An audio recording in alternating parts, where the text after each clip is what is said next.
Hello, ladies and gentlemen. This is my latest mower project, and it's a kind of an odd mower. It's a Murray. It's a 24-inch cut, and I know you don't see very many of these. At least I haven't. And it was built in 2014, and the guy that I bought it from, he told me that the ignition coil was bad, and he had bought a new ignition coil for it, but he never put it on. And once I started taking this thing apart, I figured out why. Because you got to take the seat off, and the seat's not completely off because of some of the connections, and it's the wiring for the ignition switch. It's got different things. Anyway, it's got the shift lever, but so the ignition coil that he gave me, that he had already bought, is right here, and the holes were way too small, so I'm drilling out the holes a little bit, but I have to be very careful. I don't want this side, that's the outside edge, I don't want that side to get any thinner than it already is, because it wasn't covering the hole. The inside piece, this piece right through here, was covering the hole, so that's why I need to bring this down. I brought it down some, but it needs to come down more.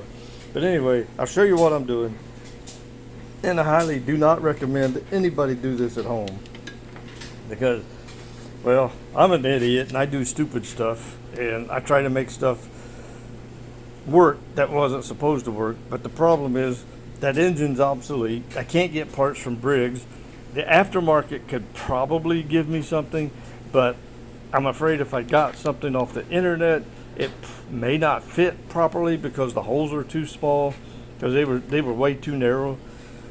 So anyway, this is what I'm going to do, and I'm going to show you what I've done so far to try to open up this hole and bring it down around here. See, I need to bring it down around here. Not down that far, but anyway, just to get an idea, it needs to come down some, so my bolt will fit in, and I have a little bit of adjustment. I'm not real concerned. I think after I get it on there, I can set it at 10 thousandths and then tighten the bolts up, and I think it'll be fine. At least that's what I'm hoping for. Anyway, I'm showing you what I do, and I wouldn't recommend anybody do this, because this is kind of a dumb thing to do. I have done it in the past and it worked, but I still don't recommend doing this. If you can get the right parts, do that. But otherwise, if you're at a loss, I'll tell you, it's time consuming. I've spent 2 hours on this thing already. The other hole, I got it watered out enough to where the bolt will go in, and this one, the bolt will go in, but it's not very smooth. So I want to open it up just a little bit more so I can get that bolt to go all the way in, smooth and easy. But anyway, this is what I've been doing.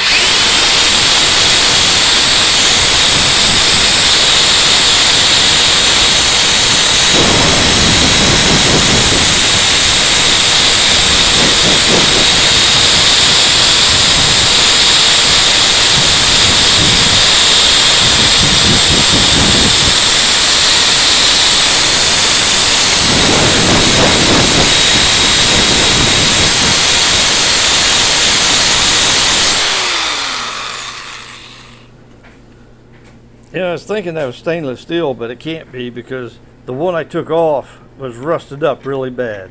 Oh, see there? And the bolt slides in and out real easy.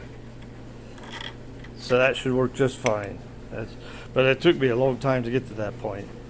Anyway, I'm going to put that over here on this engine. I need to remove this bolt, which that's no big deal.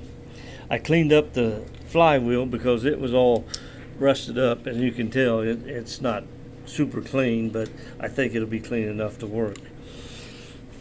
So here we go, and I'm not going to record that. I'm just going to do that and see if it'll start.